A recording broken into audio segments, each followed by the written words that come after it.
প্রিয় দেশবাসী ভাই ও বোনেরা, বিদেশে অবস্থানরত বাংলাদেশি ভাই ও বোনেরা, আসসালামু আলাইকুম রহমতুল্লাহ। আশা করি আপনারা সকলেই আল্লাহর মেহেরবানিতে ভালো আছেন এবং সুস্থ আছেন। আজ আমি আপনাদের সামনে এসেছি কোনো গতানুগতিক রাজনৈতিক ভাষণ দেওয়ার জন্য নয়। আজ আমি একেবারে মনের ভেতরের কিছু কথা আপনাদের সাথে ভাগাভাগি করতে চাই, যে কথাগুলো একজন জেএনজি, একজন যুবক আর আমাদের প্রজন্ম সবার সাথে সম্পৃক্ত।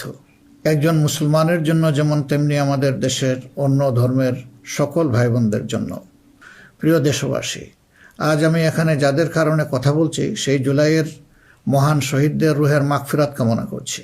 একই সাথে মহান মুক্তিযুদ্ধের শহীদদেরও গভীর শ্রদ্ধাভরে স্মরণ করছি। জুলাইয়ের রক্তক্ষয়ী সংগ্রামে এখনও বহু মানুষ আহত আছেন। আমি তাদের দ্রুত আরোগ্য ও সুস্থতা কামনা করছি। জুলাই হয়েছিল কারণ আমাদের দেশ আমরা একত্রিত হয়েছিলাম। জুলাইতে রাস্তায় নেমেছিল আমাদের তরুণরা, রাস্তায় নেমেছিল আমাদের প্রিয় মা বোনেরা, নারীরা, রাস্তায় নেমেছিল শ্রমিক, কৃষক, সর্বস্তরের ভাইয়েরা এবং সকল মেহনতি মানুষেরা। ফেসিবাদ বিরোধী বিভিন্ন রাজনৈতিক দলের নেতাকর্মীরাও তখন আমরা একাকার হয়েছিলাম।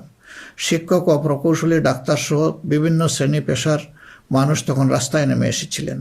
দেশপ্রেমিক সশস্ত্র বাহিনীর সদস্যরাও সে সময় অত্যন্ত প্রশংসনীয় এবং দায়িত্বপূর্ণ ভূমিকা পালন করেছেন। আমরা জুলাই আর চাই না। আমরা চাই এমন বাংলাদেশ যেখানে আর কোনো দিন জনগণকে রাস্তায় নামতে হবে না। আমাদের বুঝতে হবে জুলাই কেন হয়েছিল। জুলাই হয়েছিল একটা বৈষম্যহীন বাংলাদেশের জন্যে। জুলাই হয়েছিল একটা কালো রাজনৈতিক ধারার পরিবর্তনের জন্যে। যুগের পর যুগ ক্ষমতা কুক্ষিগত ছিল পরিবারতন্ত্রের হাতে, নির্দিষ্ট গোষ্ঠীর হাতে। সেখান থেকে মুক্তির জন্য বিশেষ করে 2009 সাল থেকে জাতির উপর এমন এক শাসক গোষ্ঠী চেপে বসে যারা মানবাধিকার